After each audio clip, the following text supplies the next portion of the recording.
The glass door smashed open so hard it hit the wall. Two little girls ran inside screaming, "Help! Please help!"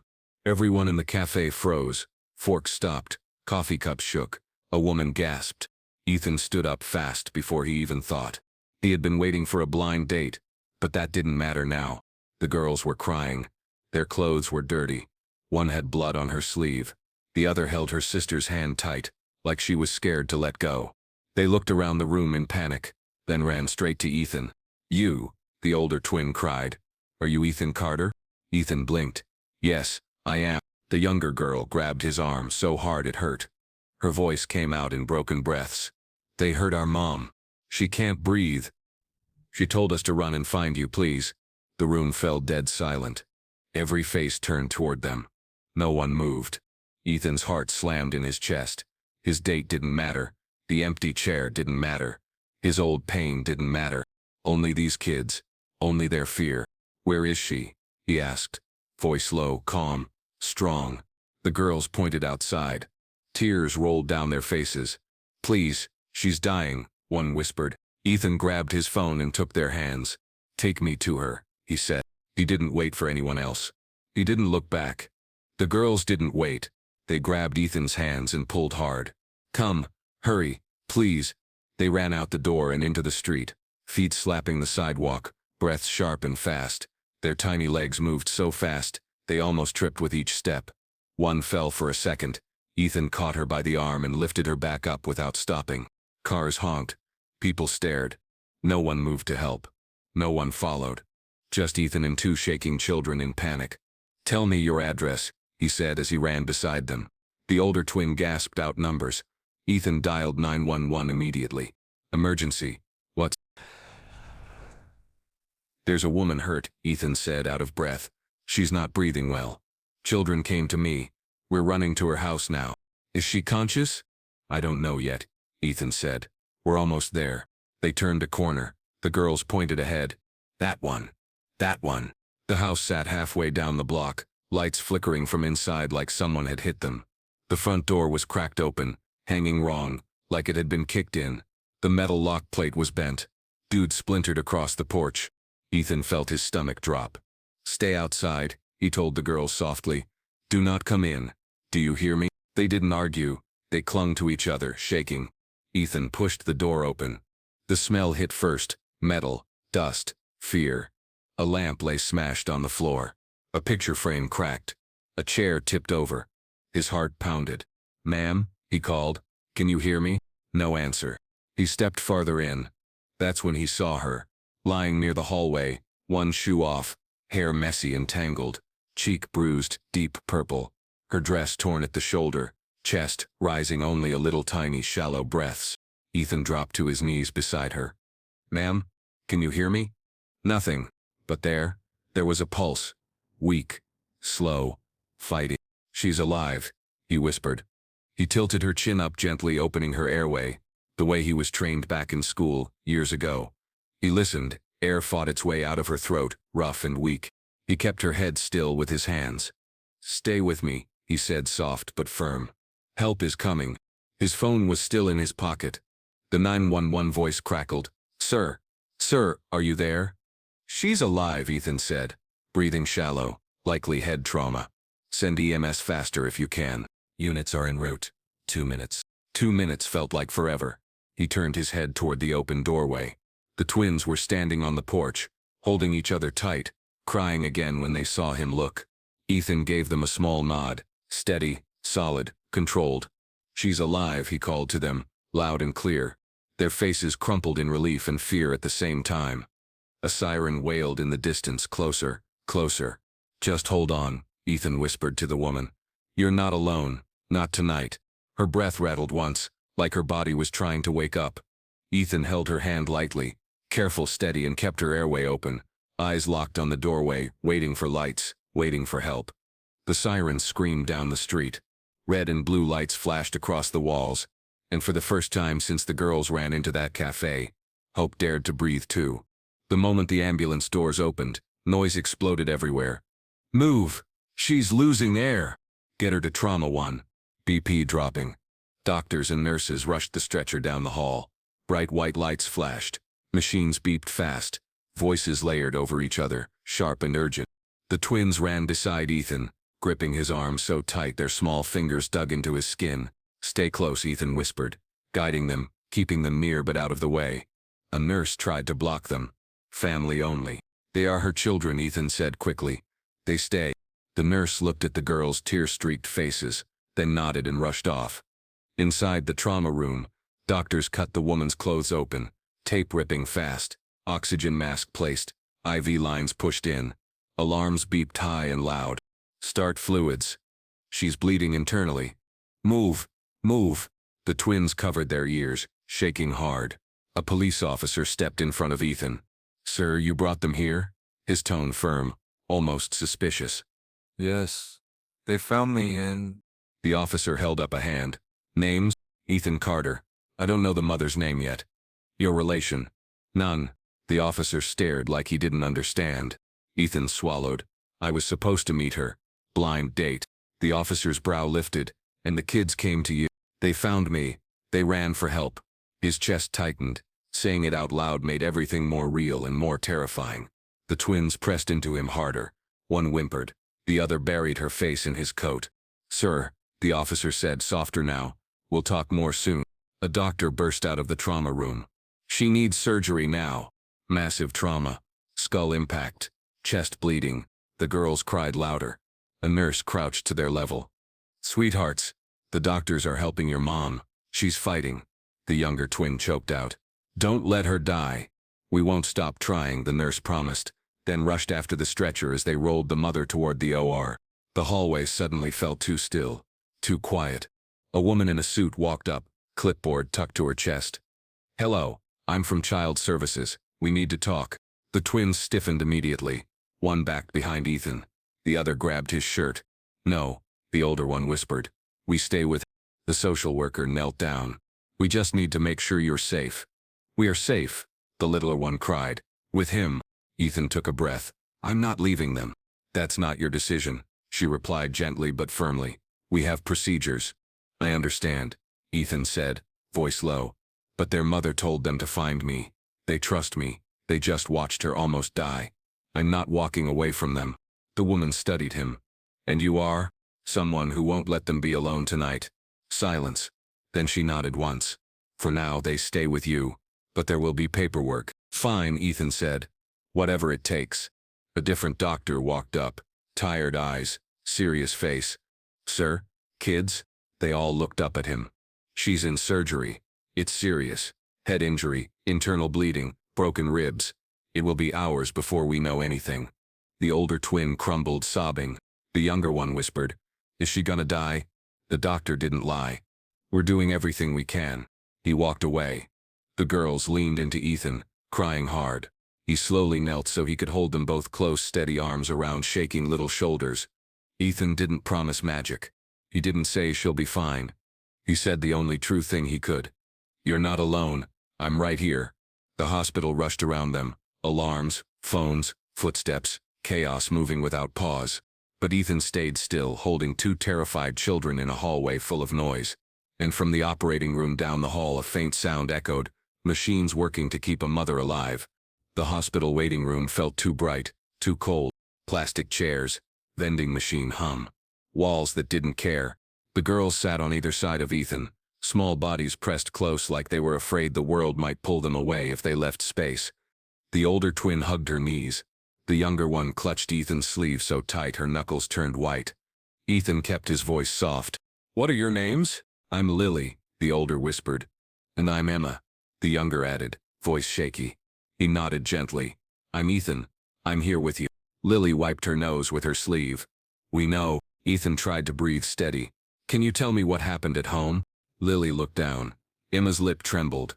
"It's okay," Ethan said. "Take your time." There was a long, quiet moment. Then Emma whispered, "They came in." "Who came in?" Ethan asked softly. "Bad men," Lily said. "They kicked the door. It made a big boom." Mommy screamed. Emma flinched at her own memory. "We were upstairs. We heard glass break. Mommy told us to stay in our room. She said, don't come down." Ethan swallowed hard. "You listened. That was brave." Emma shook her head. "We opened the door a little. We saw them. 3 men. One grabbed Mommy's hair. One pushed her. Lily's voice wavered. She fell on the table. It broke. We heard her cry. Emma sniffed, eyes filling. She tried to reach her phone, but they stomped on it, and then they hit her more. Ethan closed his eyes for half a second, forcing his breath calm. He had to be steady. They didn't need panic, they needed ground. Mommy looked at us, Lily whispered. She saw us on the stairs. She yelled, "Run, run fast." So we ran out the back door. We ran to the street. Emma tugged his sleeve harder. Mommy said your name. She said find Ethan. We didn't know who Ethan was. We just ran and ran. And then, Lily wiped tears, gulping air. We saw your picture, on Mom's phone yesterday. When she got dressed, she said your name. So we knew. Ethan blinked hard. So she had talked about him to them. She had shown them his picture, before they ever met. Before this nightmare. Blind date, Ethan whispered to himself. She told them about the blind date. Lily nodded. Mommy smiled at your picture. She said she felt hopeful. Her voice cracked on the last word. Ethan's chest tightened so hard it almost hurt. She didn't show up because she was fighting for her life. Emma leaned against him. Are they gonna take us away? Ethan looked down. Both girls stared up at him with wide, frightened eyes. Eyes too old now. Eyes that had seen violence at a child's distance. No, Ethan said gently. You are safe right here. But that lady said, Lily whispered. The social worker has to check things, Ethan said, careful and slow. She wants to help, but you won't be alone. I'm here, I'm not leaving. Emma's voice broke. Promise? Ethan didn't blink. I promise. You are not going anywhere without someone who cares about you. Emma pressed her face into his arm. Lily leaned her head on his shoulder, trying not to cry and failing. Ethan didn't brush away their tears. He didn't rush their pain. He just held still and let them lean. Minutes passed like that. Quiet, scared breaths. Small hands gripping him like he was a life raft. A nurse came by with blankets and water. The girls didn't move. They didn't let go. It might be hours, the nurse said gently. Do you want a room to rest? Ethan shook his head. We stay here. He spoke with calm he didn't feel. Inside, everything shook. Fear for the woman fighting in surgery. Anger at whoever did this. Sorrow for kids who would never fully go back to being innocent. But outside, he sat steady. Still. Warm. Safe. The lights dimmed as night crept in. The nurse turned off a few hallway lamps. Lily fell asleep first, head heavy against Ethan's shoulder. Emma slept soon after, curled at his side, fingers still wrapped in his shirt. Ethan stayed upright, muscles aching, but he didn't move. He kept watch. Because someone had to. Because they had no one else tonight. Because a stranger's children had chosen him and he would not fail them. He whispered into the quiet, You're safe, I've got you. And in that still, fragile moment, with fear fading into tired breathing, Ethan realized something. He didn't just stay for them. He stayed because he needed someone to hold on to, too. The waiting room lights buzzed softly in the quiet midnight air. The girls slept against Ethan, one on each side, fingers still tangled in his shirt like tiny anchors. Their breathing was uneven, small hiccups still escaping from earlier sobs, the kind that stay even after tears stop. Ethan sat still, not daring to move. Their trust sat heavy on his chest, heavier than grief, heavier than fear. He stared at the hospital floor tiles, waiting, thinking, praying without words. Then footsteps approached, firm, steady, official. 2 police officers stood in front of him. Same ones from earlier, still in uniform, still serious. Mr. Carter, the older officer said quietly. We need to talk. Ethan glanced at the sleeping girls. Please keep your voice low. The officer nodded and lowered his tone. We checked the scene. This wasn't a break-in for money. It was personal, violent, intentional. Ethan's stomach dropped even though he already knew. The younger officer added. There were signs of rage, broken objects that weren't valuable, walls struck. That's emotional violence. Emotional violence. There was a special kind of cruelty in that, hurting someone not to steal but to destroy. Ethan's fists tightened. We believe the attacker knew the victim, the officer continued. This was targeted. Ethan nodded once, jaw tight. Slow footsteps pattered nearby. Not adult steps but soft, scared ones. Lily had woken up. She pulled at his sleeve. Is Mommy okay? She whispered, voice tiny, sleepy, scared. The officers quieted immediately. Ethan smoothed her hair gently. She's still fighting. Lily's eyes glistened again. but she didn't cry this time. She looked at the officers, then back at Ethan. Did they know who hurt her? Ethan didn't answer. He waited for her to speak if she wanted to. And she did. But not loud, like a secret that hurt to let out. It was him, Lily whispered. Mommy's old boyfriend. Emma stirred at the words, waking slowly. She blinked, confused, then remembered, and her little body shook once. He came back, Emma said, barely making sound. He said Mommy can't be happy without him. The officer crouched down, voice soft. Did he say anything else? Emma nodded slowly, tears building again. He screamed that Mommy belongs to him, she whispered. He said she has no right to live without him. Ethan felt something sharp twist inside him. Anger, hot and cold at the same time. Not blind rage, but protective fire. Lily hugged herself. Mommy told him no. She said she didn't want him forever, that she had us. And she tried to call someone, but he took her phone. Her voice cracked. Ethan leaned down until his eyes matched theirs. You don't have to say any more right now. They nodded, relief and exhaustion mixing on their faces. The officer's voice softened. You girls did the bravest thing anyone could do. You saved your mom. Emma wiped her cheek. We just ran. That was brave, Ethan said firmly. You listened to her. You ran, you got help. The girls leaned into him again, smaller than ever, fragile like glass but stronger than most grown-ups could be. The officers stood. We'll keep protection on the hospital, the older said. We'll get him. Ethan nodded once. They walked away. After they left, the girls stayed quiet. Silence in a hospital felt different, heavy, waiting, holding breath. Ethan held them again, arms around tiny shoulders, feeling each tremor. You're safe with me, he whispered. Emma sniffed hard. Will he come here? To find us? Ethan didn't lie. No, the police won't let him. And neither will I. Lily looked up at him, studying his face, searching for something. She found it. Her voice came out small, honest, scared. Why are you still here? He swallowed, but his answer was clear. Because you shouldn't face this alone, ever. Emma let out a breath, shaky, relieved. She leaned into his chest, tiny hands gripping his shirt again. Lily curled up too, trusting him in that quiet way children do when they decide someone is safe. I miss Mommy, Lily whispered. I know, Ethan said quietly. And she's fighting to come back to you. A nurse passed by quietly, placing a box of tissues near Ethan. She gave him a soft look, respect, maybe gratitude, then walked on. The girls slowly drifted back to sleep, holding him tighter this time. Like now they believed he would stay. Ethan stared ahead, jaw set, heartbeat steady. This wasn't his life yesterday. He came for coffee and a chance to start again. Instead, 2 children had landed in his world like frightened birds, wings damaged, hearts cracked, eyes begging not to be dropped. He didn't plan this. But sometimes life didn't ask permission. It simply placed you where you were needed. Ethan gently rested his hand on their backs.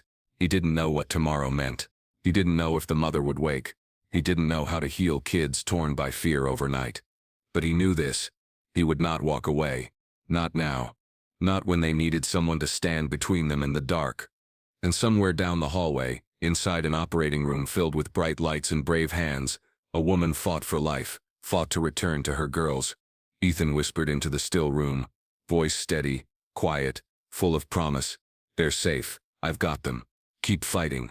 And the little hands gripping his shirt held on, trusting him with a weight he refused to drop. Tonight horror brought them here. But hope stayed awake, sitting right there with them. Morning came slow. Not a soft sunrise. A tired one. Gray light leaked through hospital windows like it was trying not to wake anyone too fast. Ethan hadn't slept, neither had the girls. Not really. They dozed, then jerked awake from small nightmares, hands searching for his shirt to make sure he was still there. He stayed. Still. Quiet. Their anchor. Around 7 a.m. footsteps approached, not hurried like doctors, not heavy like police, steady, practical. The social worker returned. She looked tired too, but her face was firm, professional, clipboard pressed to her chest like a shield. Good morning, she said softly. Lily stiffened instantly. Emma gripped Ethan's arm. They remembered her, and they were afraid of what she meant. Girls, the woman said gently, kneeling. I spoke to my office. Until we reach your grandparents, we need to place you in emergency care. Emma's breath caught like she'd been punched. No. Lily shook her head fast, eyes wide and red. We're staying here. The woman offered a sad, practiced smile, the kind adults use when they think they're helping. I know this is scary, but there are rules. Emma's voice broke. We're not going. Tears spilled again, not loud this time. Quiet, desperate tears. The kind that made Ethan's chest ache. We have a foster family ready, the social worker said softly. Just for a day or two. Lily looked up at Ethan like he could stop the world if he wanted. Right now, he wished he could. No, Lily burst suddenly, louder than before. Please, don't take us. Emma clung harder. We don't know them, we only know him. Their tiny fingers shook. Their fear filled the room like a heavy fog. The social worker exhaled, patient but steady. Sweethearts, I know he feels safe, but Ethan isn't family. We have to— He is family, Emma cried. Mommy told us to find him. That stunned the woman for half a second. A pause like the words cut through her script. Then her face softened, but her voice didn't change. I believe you, I do, but I have to follow the law. Ethan's heart squeezed. Law, procedure, system, all neat words for something messy and painful, taking hurting children from the only safe person they had right now. They would go to strangers, sleep in a strange house, wake without their mother, without guards, without comfort. He saw himself years ago, sitting alone in a hospital after Emily died. No one there to hold him, heart shattering silently in a sterile room. No one should face their worst fear alone, especially not children. He looked at the social worker. I'm not letting them go. Her eyebrows lifted. Ethan, they stay with me, he said softly but firm, like a door locking shut. Just until their family arrives. The woman shook her head slowly. It's not that simple. Then make it simple, Ethan replied. I am not walking away, not today, not after what they saw. Emma's voice was tiny. Please don't let them take us. Lily grabbed Ethan's sleeve so tight it hurt. Don't let us go. The social worker stood. I understand, I do, but we can't release children to someone without legal ties. Ethan stood too calm, steady. Then give me legal ties. She blinked. That's a process. Start it. Mr. Carter, it's complicated. I'm not asking for forever, Ethan said. I'm saying this, right now, those girls are safer with someone who was with them through the worst night of their life than with strangers. Lily whispered. Scared. Are they gonna make us leave? Not if I can help it, Ethan answered gently. The social worker studied him, searching for doubt, weakness, hesitation. She found none. Do you have children? She asked, almost as a test. A son, Ethan said softly. He's 6. Where is he now? With his aunt, Ethan said. Safe. He would want me to help them. He thought of Jake's laugh. He thought of how Jake clung to him after nightmares about missing his mom. He thought of Emily's final breath, and the nurse who sat with him when he broke. People saved people. The social worker sighed. Let me speak to my supervisor. She stepped away. Ethan knelt so he was eye level with the girls. You're staying with me, he whispered. I'm not leaving you. Emma threw her little arms around his neck. Lily pressed her forehead to his shoulder, shaking. You came for us, she whispered, so we stay with you. And Ethan realized, they weren't asking him. They were choosing him. Footsteps returned. The social worker, followed by the police sergeant from before. The officer nodded once. Carter, you're applying for emergency temporary guardianship. Yes. You willing to take responsibility for them? Home safety checks, background checks, legal duty, all of it. You understand this isn't a one-night babysitting job. You are responsible until family arrives. I understand, Ethan said. And he meant it. The officer studied him, not suspicious now, but measuring. Then he turned to the girls, 2 shaking little humans holding on to hope like it was breath. You feel safe with him? He asked gently. Both nodded hard, fast, without doubt. The social worker exhaled. Then we'll process emergency papers, temporary guardianship until their grandparents arrive. Lily's hand finally loosened on Ethan's arm, but she didn't let go completely. Emma wiped her face with her sleeve. We can stay? Ethan nodded. You can stay. Their shoulders dropped, tiny bodies relaxing like someone had lifted a whole world off them. The officer pulled out forms. We'll need your ID, address, references. Whatever you need, Ethan said. He pulled his wallet out, hands steady. The officer filled paperwork. The social worker typed notes. The girls leaned on Ethan, tired but safe. A doctor approached, pale scrubs, tired eyes. She's still in surgery, he said. It will be hours. But she's holding on. Lily exhaled like she'd been holding her lungs closed for a year. Emma looked up. She's fighting? Yes, the doctor said gently. She's fighting hard. Ethan nodded. So will we. The doctor gave a small, grateful smile and walked away. Paperwork finished. Signatures made. Guardianship approved, temporary but real. The social worker handed Ethan the copy. You're responsible for them now. I know, he said. And thank you, she whispered, almost under her breath, not as a government worker but as a person.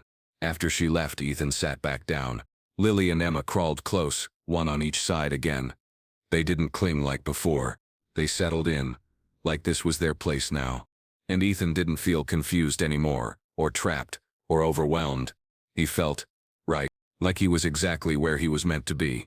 He whispered, mostly to himself, "You're with me now. I've got you." and for the first time since the cafe door flew open, since their world shattered, the twins' breathing finally sounded peaceful, not fixed, not healed, but safe. Safe enough to rest, safe enough to trust, safe enough to stay. Ethan held both girls by the hand as they stepped out of the hospital. The sky outside was pale and heavy, still waking up. Cars rolled by slowly, early workers with sleepy faces and coffee cups. The world looked normal, but nothing felt normal for them. The girls clung close, their free hands wrapped around their backpacks. Nurses had packed them toothbrushes and pajamas from the donation closet. It wasn't much, but it was something. Ethan opened his car door and hesitated. He had never buckled in two kids this small before. "Hop in," he said softly. Lily climbed in first, gripping the seatbelt like she had never used one before. Emma followed, sitting pressed against her sister like that was the only way she knew how to breathe. Ethan clicked the belts into place, double-checking everything twice. When he sat in the driver's seat, he looked back at them. Two frightened faces stared at him, like he was the only steady thing left in their world. He turned the ignition and pulled out of the parking lot. The ride was quiet. Too quiet. Emma stared out the window, blinking hard like she was trying to keep from crying. Lily played with the ends of her hair, twisting and untwisting the strands nervously. "You hungry?" Ethan asked, trying to sound normal. Emma nodded a little. Lily didn't move. "Okay, we'll eat first." His apartment building wasn't fancy. Brick, plain, quiet. A single mother pushed a stroller past them. A man carried a bag of groceries. It was just life, normal life. And for a moment Ethan wished he could hand the girls that normal feeling like a gift. They followed him up the stairs. His key shook a little when he unlocked the door. He wasn't nervous about having kids. He was nervous about doing this right. The door opened, and the girls froze in the entryway. It was messy. Laundry basket half full. Dishes in the sink. Toys scattered everywhere, from Jake's last play day. A superhero cape draped over the couch. A drawing taped to the fridge that looked like a blue dinosaur holding a cookie. Ethan looked around and rubbed the back of his neck. Excuse the mess. Kids live here. Lily stared at the toys. Emma stared at the little shoes near the door. Small shoes. Shoes that looked like they belonged to someone like them. Someone safe and giggly and small. "Do you have a kid?" Emma asked quietly. "Yes," Ethan said. "His name is Jake. He's with his aunt for now. He's very nice. He likes dinosaurs, and pancakes, and making huge messes." He tried to smile. Emma blinked. Lily finally whispered, "Will he be mad we are here?" "No," Ethan said at once. "He would want you here." The girls took off their shoes. Emma put hers neatly by the wall. Lily placed hers side by side, touching like she didn't want even her shoes to feel alone. Ethan walked into the kitchen and opened cabinets, pulling things out. Peanut butter, bread, bananas.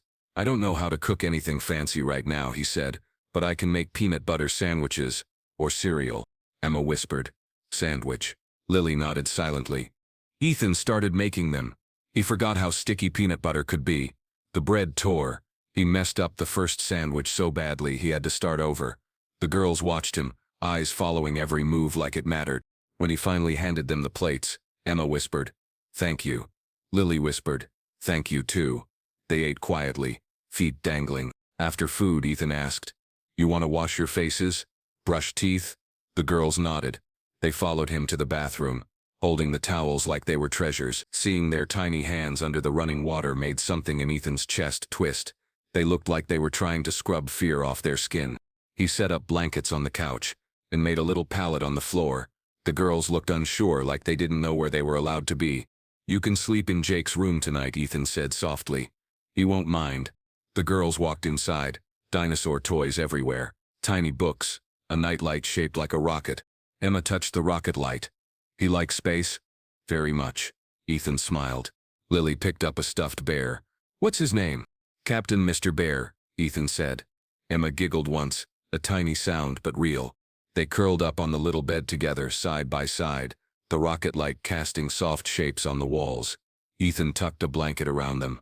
Emma whispered, "Will you stay here?" "I'll be right outside the room," he said. "You're safe." "We're scared he'll come," Lily whispered.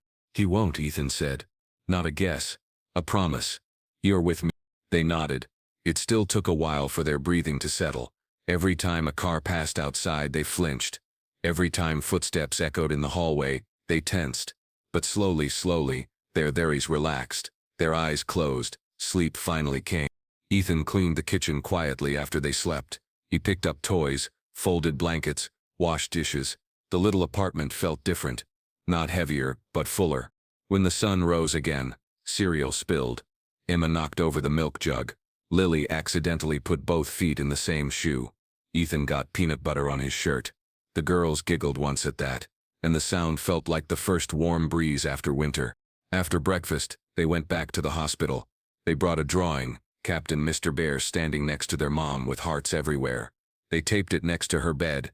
Lily touched her mom's hand. Emma whispered, "We're here." Ethan stood behind them, quiet, present. They went every day. Then they came home to simple meals, messy toys, quiet evenings, whispered fears, gentle reassurance, little moments, little steps, little breaths of safety. No one healed overnight, but something changed, slowly, steady, real. They had been thrown into fear. Now they were learning how to exist in calm again. Not perfectly, but together. By the end of the first week, the girls didn't jump every time the door closed. They didn't look over their shoulder every minute. They laughed twice. They argued once over who got the rocket night light. They made pancakes so messy it looked like flour snowed in the kitchen. Ethan sat that night, exhausted but full, watching them fall asleep again in Jake's bed. Emma's hand rested on Lily's. Their faces were softer now. Tired, but safer. He whispered to himself, "We're getting there. Not fixed. Not finished. But safe enough to breathe. Safe enough to begin." And for the first time in a long time, inside his own quiet heart, Ethan felt it too. A beginning. A home that suddenly had 2 extra heartbeats. And a promise growing louder every day. They were not going through this alone. The hospital room hummed with quiet machines when Ethan and the girls walked in the next morning. The lights were dim, soft like early morning light in a bedroom. The girls walked slowly, holding Ethan's hands. Their small fingers squeezed tighter when they saw the wires. The bandages around their mother's head. They moved like they were stepping into a sacred place. Leah lay still in the bed, eyes closed, chest lifting only a little with each slow breath. Her hair was messy, her face bruised, one eye almost swollen shut. The sight made Lily stop in the doorway like her legs forgot how to move. Emma reached for her hand. "Come on," she whispered, but her voice shook too. Ethan walked them forward gently, one small step at a time. They reached the bedside, and Lily finally let go of his hand, just long enough to place her tiny palm on the blanket near her mom's arm. Emma followed, placing her hand over her mother's fingers. "Mom?" Emma spoke, as if afraid to be loud. "We're here." Leah didn't move. The girls stood there, breathing in that scared, quiet way kids do when they're trying not to cry. Ethan placed a calm hand on both of their backs. "She knows you're here," he murmured. "She's still resting. Healing takes time." They stayed like that, the 3 of them, watching, hoping, breathing slow. Minutes passed. Maybe 10, maybe 30. Time felt different inside a hospital room. Heavy, slow, important. Then it happened. A twitch. A soft movement in Leah's fingers like a weak attempt to squeeze Emma's hand. Emma gasped quietly and leaned closer. "Mom?" Lily's breathing got fast. "Mommy?" Leah's eyelids fluttered. Slow, like lifting a heavy curtain. They trembled once before finally lifting just a little. Her eyes didn't fully open, just small slits at first. They were unfocused, cloudy, lost, but awake. The girls froze, not from fear but wonder, like they were watching magic. Leah blinked again, a confused sound trembling out of her throat. Her lips moved, but no real words came. Just soft air. "Mommy," Lily whispered again, eyes filling. "We're here. We're right here." Leah's eyes moved toward the voices. Slowly, painfully slow. Her breathing hitched. Her brow struggled to move like even her face was too tired to understand what was happening. Her gaze landed on the two little shapes beside her. Her daughters. Her babies. A soft sound left her mouth, a mix between a breath, a cry, a painful sigh. Emma started crying first. Not loud, not big. Just a tiny broken sound that carried more love and relief than a shout ever could. Lily leaned gently against the bed, forehead resting near her mom's arm. "Mommy woke up," she whispered like a prayer. She woke up. Leah tried again to speak but only managed a strained whisper. "Barely there. Girls." Ethan felt his throat tighten. He stepped back a little to give them space, hands clasped in front of him, fighting tears of his own. Two nurses hurried in, checking monitors, speaking quietly. "She's waking," one said. "This is good." Gentle voices. "Okay." Emma nodded like she was being trusted with the most important rule in the world. Leah's breathing was uneven now, like each inhale cost her strength. But she looked at them, really looked, and something passed between them in silence. Relief, fear, love, exhaustion, and the kind of bond only a parent and child own. Emma squeezed her mother's arm carefully. "We came every day," she whispered. "We didn't leave you. Not even one time." Lily nodded through tears. "And Mr. Ethan stayed with us. He helped us. He made peanut butter sandwiches, but he's bad at it." Emma sniffed a teary laugh. "Really bad." Leah's lip tried to move, like she wanted to smile at that. Her eyes slowly shifted, searching for the voice she didn't know yet. Ethan stepped forward only when her gaze reached toward him. He stopped at a respectful distance. "I'm Ethan," he said quietly. We were supposed to meet that night, at the café."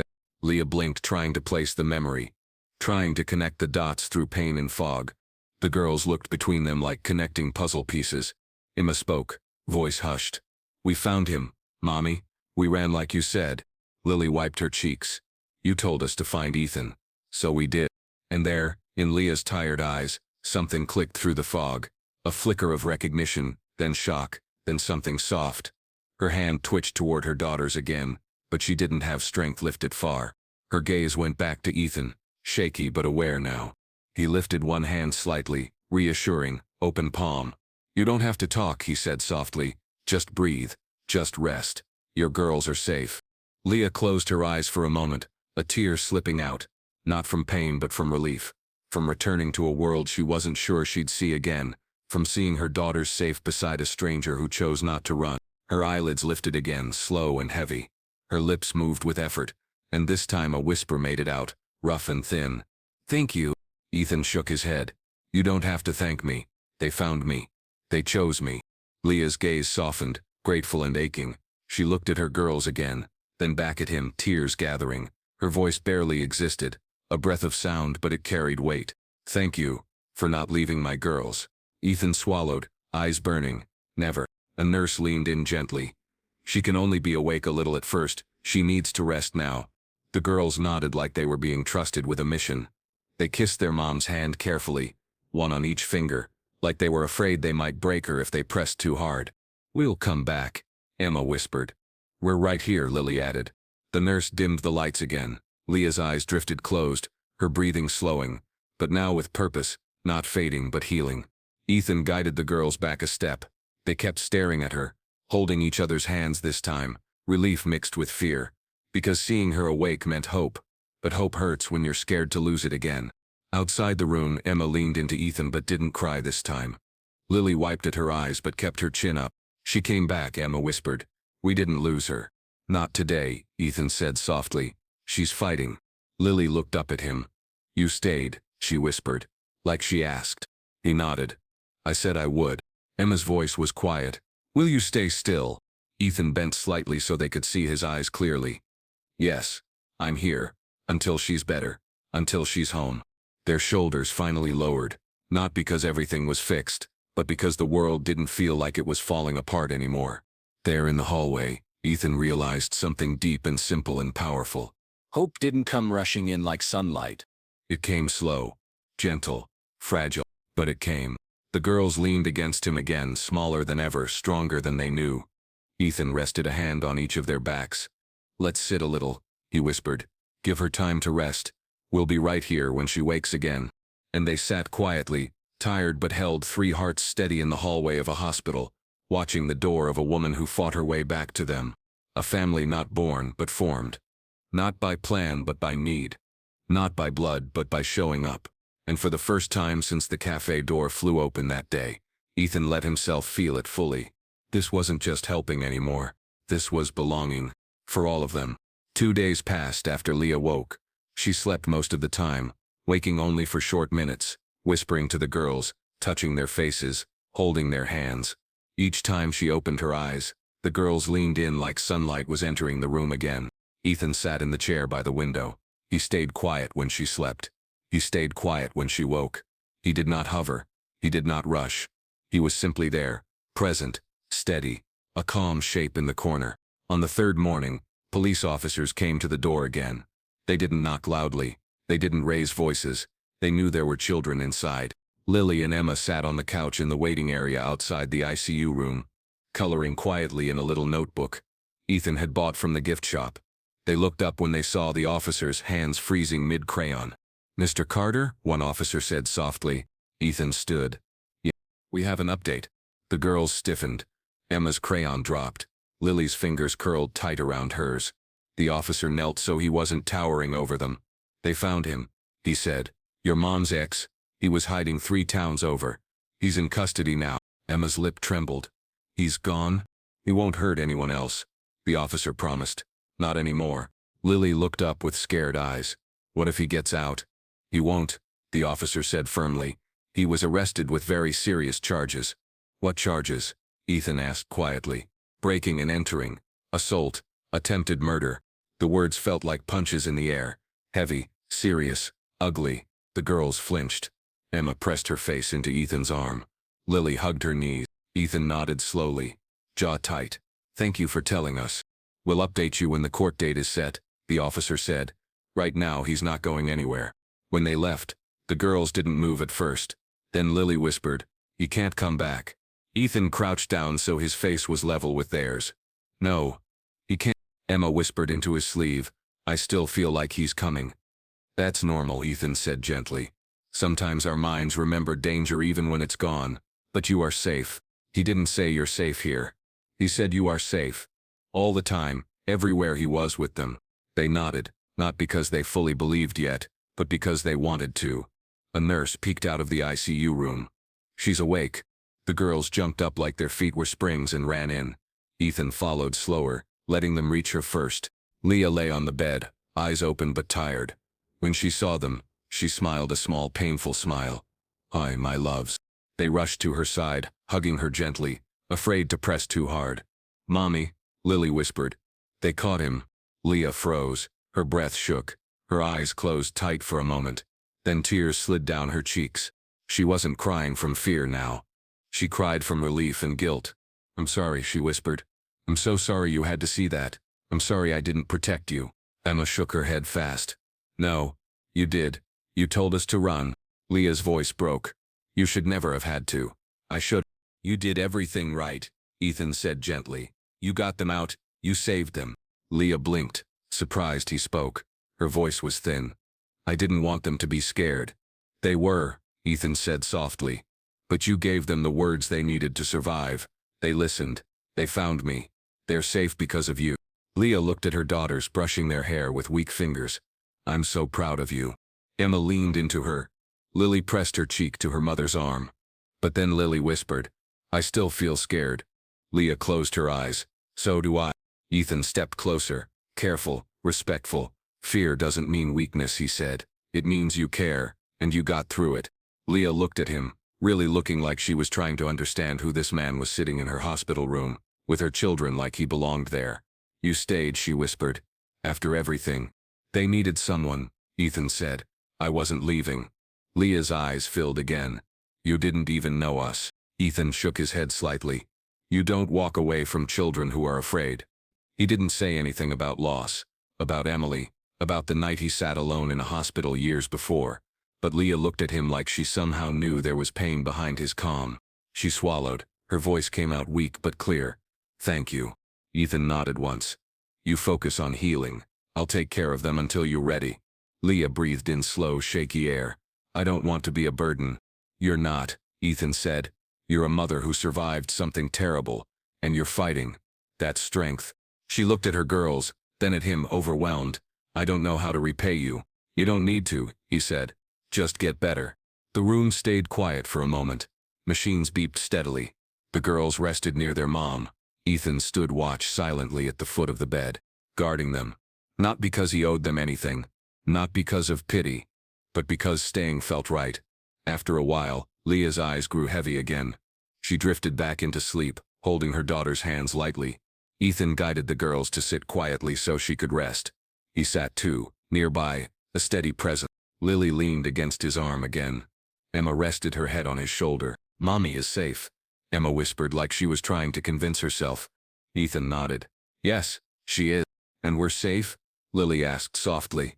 Ethan looked at both of them, eyes gentle but strong. You're safe.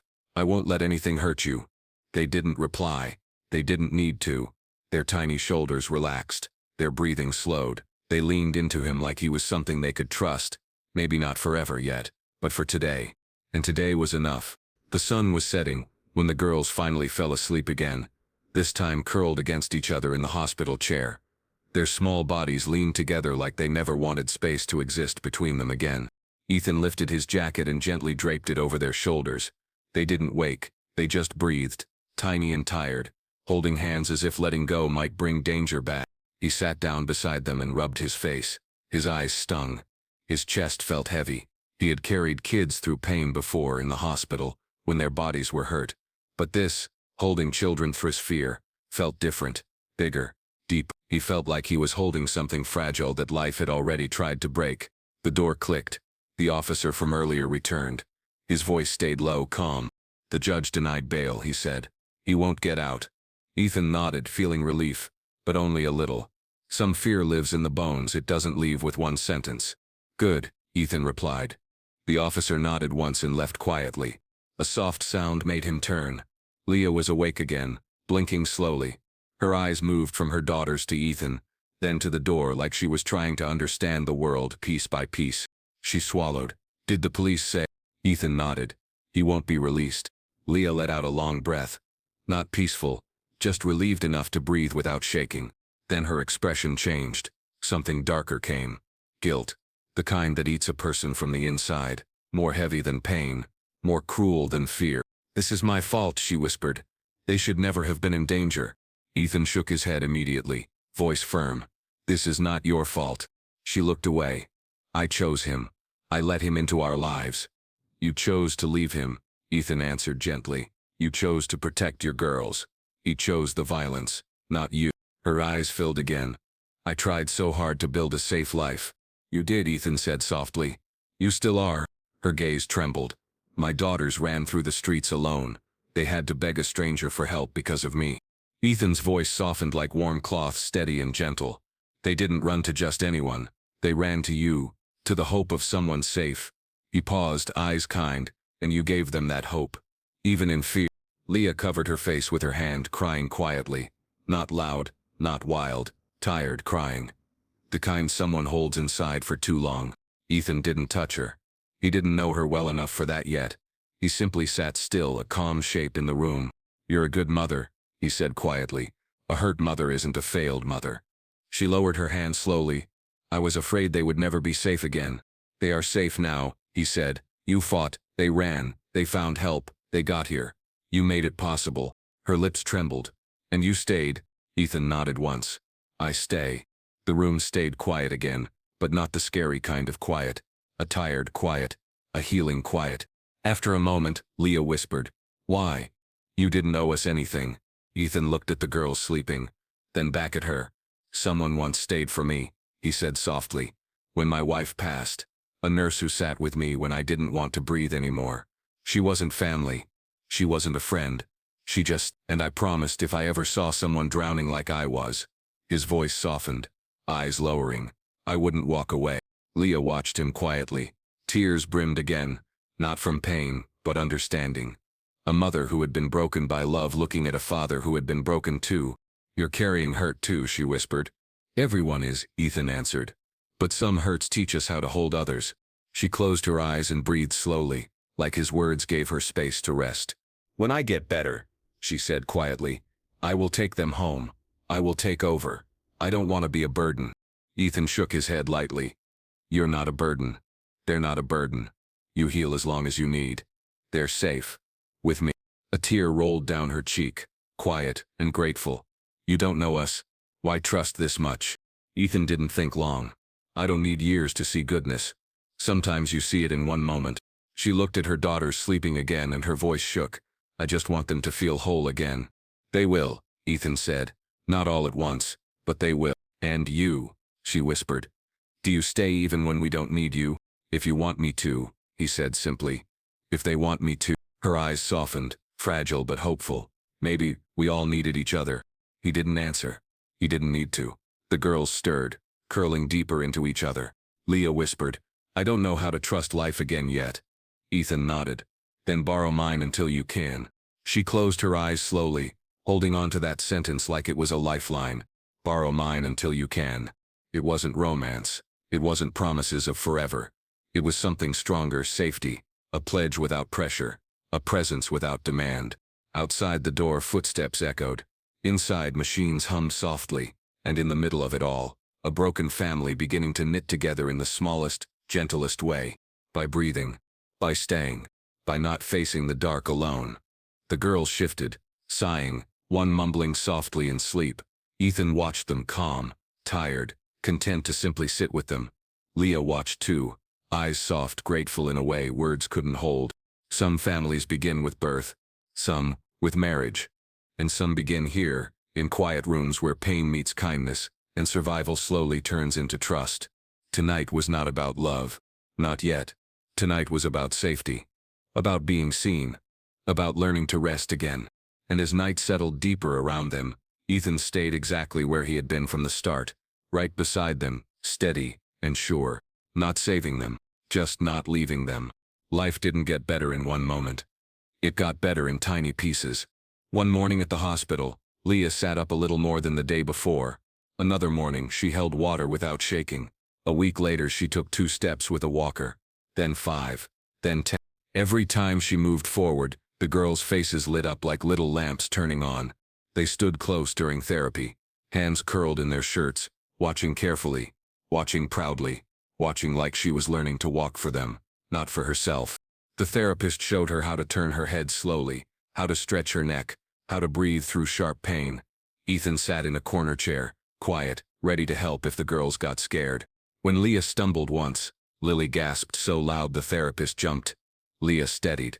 The girls clapped like she had just won a race. Leah laughed, tired but real. Ethan smiled too and Leah caught it. For a heartbeat they shared a silent look. Not romantic. Just 2 tired people who understood hard days. At home, life stretched into a new rhythm. Ethan woke the girls early for school. Sometimes they woke already dressed, nervous energy too big to sleep through. Sometimes they woke crying from dreams and needed soft hugs before getting out of bed. Sometimes they just blinked and whispered, "School today," like they were checking if the world still worked. Ethan always said yes softly, and that answer helped. The mornings were loud in small ways. Cereal spilling, kids arguing about socks. "These are my pink socks. You have 3 pink socks." That's 1.5 pairs. Toothpaste ended up inside the sink, outside the sink, on someone's hair. Ethan learned to braid hair terribly, so the girls made him watch a video and practice on a stuffed animal first. The stuffed animal ended up bald-looking. They laughed. For the first time in weeks they really laughed. Lunches were little sandwiches, apple slices, yogurt cups with tiny notes. Ethan scribbled, "You are strong. You are brave. I'm proud of you." Sometimes the girls brought the notes home folded like treasures. Emma taped one to her wall. Every day after school they visited Leah. Sometimes the girls chatted the whole drive. Sometimes they held hands in silence, legs swinging nervously. Sometimes they fell asleep on the way and Ethan carried them in. Tiny heads resting on his shoulder. Leah sat straighter each day, wore soft sweaters, brushed her own hair slowly, spoke longer without losing breath. The first time she walked halfway down the hall holding a walker. Emma cried. Lily said, "That's my mom," to a nurse passing by. proud like she'd just introduced a superhero. Even nurses smiled when the girls walked in. Their little strength filled rooms like music. At night, life felt different. Softer. Ethan read bedtime stories, funny ones where animals fell in mud and serious ones about brave kids. Lily always asked, "Just one more page," and Ethan always read too. Sometimes they all fell asleep in the wrong places. Girls on the couch, Ethan in the chair, a blanket half on and half off everything. It didn't matter. Safe was safe anywhere. Jake returned slowly into the routine too. At first he stayed weekends, then 2 nights a week. He didn't ask many questions. He just accepted the girls like he accepted dinosaurs or clouds, like the world simply changed shapes sometimes. He shared his toys without being asked. He gave Emma a toy car and let Lily sleep holding Captain Mr. Bear on tough nights. He told them his mom was in heaven and didn't hurt anymore. It didn't come out sad. It came out gentle. Kids understand more than adults think. Their hearts talk quiet but clear. Sometimes after the kids slept, Ethan sat at the kitchen table finishing work. Leah called on video, tired but smiling. "How did therapy go?" he would ask. "I didn't fall today," she'd say proudly. Or "I walked without holding the rail." Or sometimes simply, "I didn't cry." And Ethan nodded like each answer mattered. Because it did. Sometimes they didn't talk about doctors or schedules. They talked about real things. Leah asked him about his wife, and he answered carefully, softly. He didn't rush. He didn't hide. He didn't push grief away like it was something ugly. He said her name, Emily. He told Leah about how she laughed with her whole face, how she once burned pancakes so badly the smoke alarm screamed, how she held his hand when she was scared. Leah listened, quiet and gentle. She didn't say sorry in a heavy way. She didn't look away. She just held the memory with him. Soft and respectful. Other nights Leah talked about fear, how she still woke sometimes hearing footsteps in her dreams, how she hated feeling weak, how guilt sat like a stone in her ribs. Ethan didn't try to fix it. He just sat in it with her. "We'll get through this," he said once. "We?" she whispered. Yes, all of us. Sometimes they didn't talk at all. They just breathed and existed in the same quiet moment. Healing isn't loud. It's slow. It's small. It's simple things like sharing silence. One evening as Leah lifted a cup of water without shaking for the first time, she looked up at Ethan through the screen. "Thank you," she said, voice soft. "Not just for the girls. For staying through the hard parts." Ethan held her eyes. "You don't leave people in the middle of a storm." She swallowed. "What if I don't know how to stop feeling afraid?" "Then stay afraid," he said gently. "You can still move forward while shaking." She blinked, surprised. "I didn't expect someone like you." Ethan gave a small, tired smile. "I didn't expect any of this either." They didn't say more. They didn't need to. The girls healed in small ways too. Emma learned to sleep without gripping someone's shirt. Lily stopped jumping at every door sound. They laughed more. They drew pictures, mom holding their hands again, walking in the park. At the end of one night the girls curled up in their bed and whispered a sleepy question. "Ethan?" "Yes?" "When mommy comes home, will you still come too?" He paused, not because he had to think, but because their hope was delicate.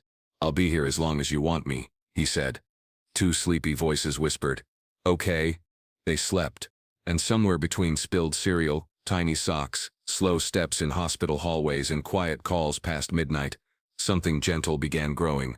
Not fast, not loud, not dramatic. Just roots, soft roots, reaching out, finding soil, learning where to hold on. Not love yet, but the space where love learns how to breathe. Home wasn't perfect. Healing wasn't finished. Hearts were still bruised. But life was building again. Slow, warm, real. And sometimes late at night when Ethan checked on the girls and saw them sleeping peaceful, he whispered into the quiet apartment, "We're getting there." And he wasn't talking only about them. He was talking about himself too. Weeks passed, days filled with school lunches, hospital visits, therapy steps, soft giggles and slow breaths of hope. Then one morning came with tighter shoes, quiet car rides, hands held a little too tight. Court day. The courthouse smelled like paper and echoing footsteps. The girls walked between Ethan and Leah's parents. Ethan stayed close behind them, steady as always. Leah moved slowly beside them, still healing, still careful, but standing on her own feet. That alone felt like victory. Inside, the room was large and cold. Wood benches, tall ceiling, quiet whispers. The girls froze when they entered, hands gripping Leah's coat. Leah squeezed back, her fingers trembling. "It's okay," she whispered. She didn't feel okay, but she wanted them to. Ethan stood just behind them.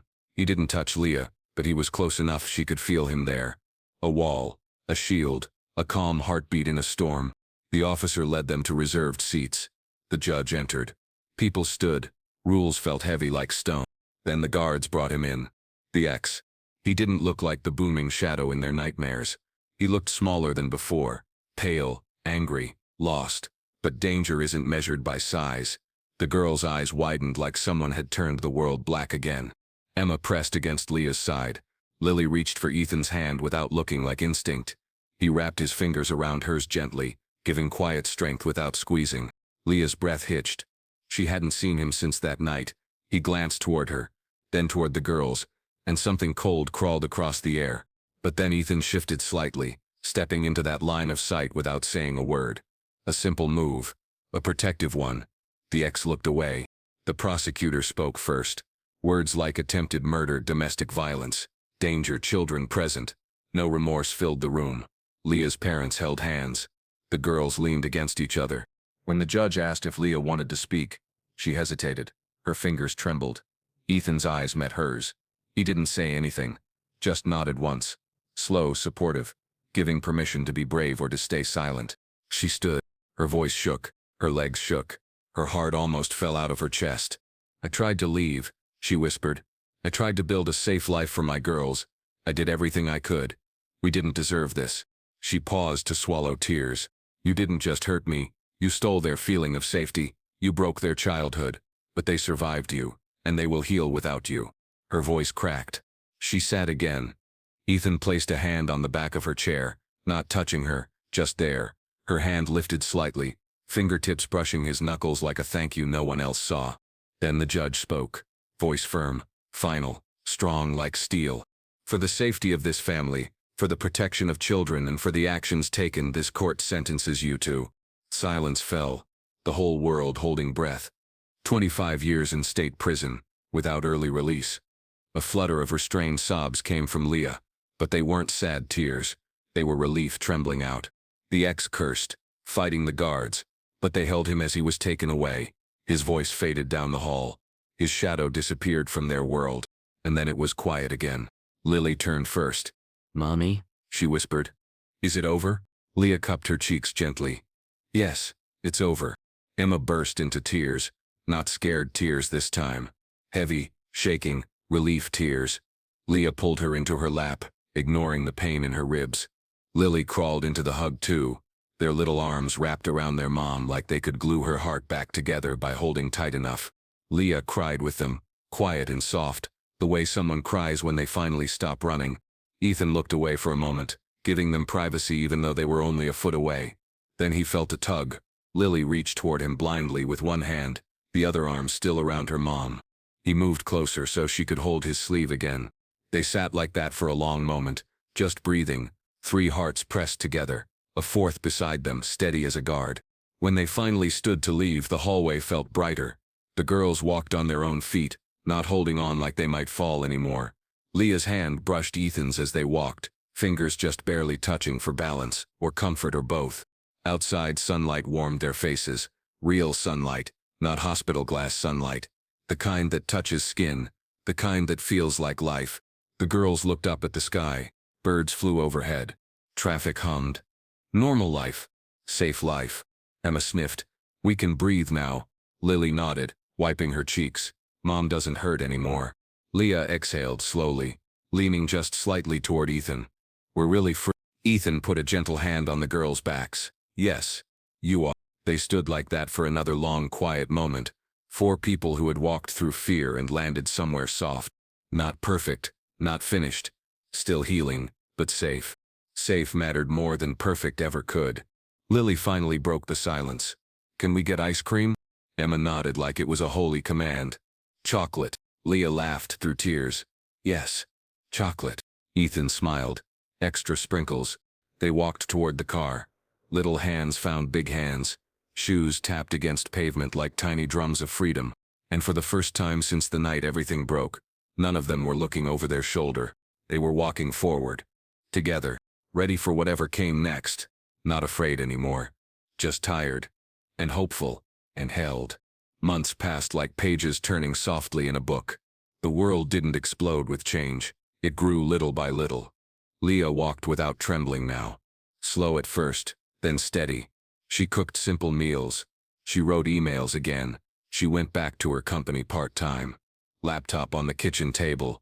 Coffee beside her. Soft music playing like life was learning to breathe again. The girls had new shoes for school. Light-up ones that flashed when they ran. They ran everywhere now. They played tag in parks. They drew chalk hearts on sidewalks. Their laughs came easier, lighter, like they weren't afraid they'd shatter. Sometimes they slept at Ethan's apartment, 2 nights a week at first, then 3. Jake accepted them completely. Sometimes he bossed them around like a tiny captain. Sometimes he let Lily braid his hair, badly. Sometimes they all fell asleep piled under one blanket with stuffed animals forming a protective fort. The girls learned Ethan's routines. Pancakes on Saturdays. Story time every night. Quiet breathing when nightmares woke them up. When Leah was too tired after therapy, they stayed with him. When work pulled her late, he packed their lunches. No one called it shared parenting. It just became life. Ethan never acted like a hero. He never treated Leah like someone broken. He treated her like someone strong who had survived something heavy. He never said, "You're healed now." He just walked beside her. Leah wasn't afraid of shadows anymore. Not as much. She still had bad days. There were mornings where fear whispered old lies. Nights when she woke sweating from dreams. But when she opened her eyes, she wasn't alone. Sometimes she woke on her couch with a blanket around her shoulders, knowing Ethan must have covered her before leaving quietly. Sometimes he texted in the morning. School drop-off went great. They laughed the whole way. Sometimes Jake asked Leah questions about his mother, and Leah answered gently, kindly, filling space without trying to replace someone she respected. Sometimes Ethan sat at her kitchen counter while she moved slowly around, making tea, talking about normal things, groceries, homework, little annoyances that meant life had returned. They didn't rush anything. No sudden confessions. No dramatic declarations. Just small touches, a hand steadying hers when she tired, a shoulder brush in narrow hallways, warm eyes meeting across hospital lobbies, or playgrounds, or school gates. One afternoon, the girls ran up holding a paper from school, crayon drawings, stick figures, hearts, crooked smiles. "Look," Emma shouted proudly. Lily held it up. "We made a family picture." There was Mom smiling. Emma, Lily, and Jake, hands held. Grandma and Grandpa drawn near the corner. And beside them, Ethan. The girls had drawn him taller than everyone, like they thought safety was measured in height. He stood next to Leah. A little heart floated between them, not romantic, just connected. When Leah saw it, her breath caught. Something soft, warm, and new wrapped itself around her ribs. Emma beamed. "That's you," she told Ethan. "And that's Mommy," Lily added. "We live in one house someday." Leah's eyes widened. The girls weren't shy. Children rarely are with dreams. Ethan didn't laugh or freeze. He knelt down, looked at the picture, and whispered, "That's a beautiful family." He didn't say their family. He didn't claim anything. He just honored it. The girls smiled like sunlight. Later that night, after the kids slept during a movie, Leah and Ethan cleaned the kitchen side by side. The air held quiet comfort, not silence filled with fear anymore, just calm. Leah dried a plate slowly. "I saw the drawing." Ethan nodded. "They see me as part of their world." "You are," Leah whispered. Ethan paused, dish towel in hand. "Only if you want that." Leah looked at him. Really looked like she was letting herself breathe into the truth. "I didn't think I could trust life again," she said softly. "But you taught me something." "What's that?" Ethan asked. Gentle voice, steady eyes. "That the world can break you," she whispered. "But sometimes it gives you the right people to put the pieces back." Ethan didn't rush in. He didn't grab her hands or make promises. He just stood there, close but still, offering space and safety like he always did. "You put yourself back together," he said. "I only walked beside you." She smiled, small, tired, but full of light. Walking mattered. A quiet moment passed, the kind where hearts breathe the same air, the kind where wounds start closing without pain. Leah spoke again, voice barely above the hum of the fridge. "I don't know what this is yet," she said, "but I know I want you here." Ethan nodded once, slow and grateful. "I'm here. No rush, no pressure. Just here." They didn't touch. They didn't kiss. They didn't need to. Healing doesn't need fireworks, just steady light.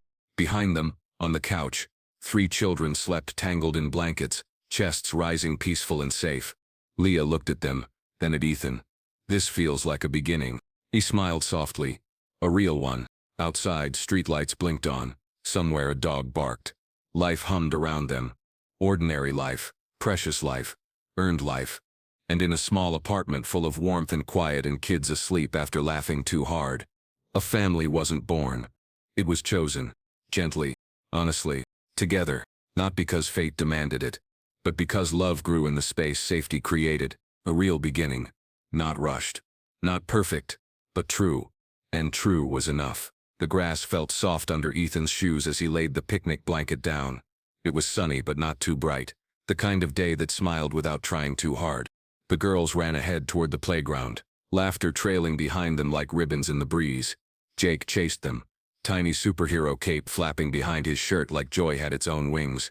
Leah walked slowly, basket in her hands, but her steps were strong. She didn't wobble now, didn't search for walls or arms to hold. She walked because she could, because she fought. Ethan watched her for a moment before she sat beside him. She caught his eyes and smiled, small and real. "Sun feels good today." "It does," he said. He spread a soft blanket around her shoulder when a breeze passed. She didn't pull away. She just let the warmth settle. Emma ran back first, breathless. "Look, we found a big tree." Jake followed, shouting, "And squirrels," then immediately ran off again. Lily stayed longest at the edge, like she needed one more second to believe the world really stayed safe. Then she smiled and ran after them too. Leah looked at the kids, 3 little souls who once shook at every noise, now arguing about who got the red shovel. Her eyes glistened. "They're okay," she whispered, almost in wonder. "They are," Ethan said. He felt it too, peace landing slow, like a bird taking its time to trust a branch. He leaned back, looking at the open sky. For a moment a memory flickered, Emily's laugh, her hand in his, her favorite song humming from the kitchen. It didn't hurt this time. It didn't stab, it just rested inside him like a warm picture he didn't have to run from anymore. He whispered a thank you in his heart for her, for what they had, for the fact he could breathe again without guilt. Leah watched him, quiet and gentle, thinking of her. He nodded. "In a good way. That's how love should stay," she whispered. Not jealous, not scared, just soft understanding. Ethan looked at the children running in the sun. He looked at Leah beside him, her eyes bright, hope sitting calm in her chest. He felt the earth steady under him, the wind gentle on his skin, the quiet truth in the moment. Sometimes life breaks you. Sometimes it builds you again, piece by piece with hands you never expected. His voice was low, barely a breath. "Showing up saved us." Leah nodded. "It always does." He didn't move to hold her hand. He didn't rush anything. Some beginnings are better whispered than grabbed. Instead, he just sat beside her, heart open, future wide, children laughing, sun warm, loss at peace, love growing quietly like grass under bare feet. Right here, right now. A life rebuilt, a family chosen. Not perfect, just real. And real was enough. Some people enter our life by plan. Others arrive in the middle of our storm. They stay, and that changes everything. Has someone ever shown up for you in your darkest moment? Or were you the one who showed up? Tell me where you're watching from, and if you need a quiet place to breathe, this space is here for you.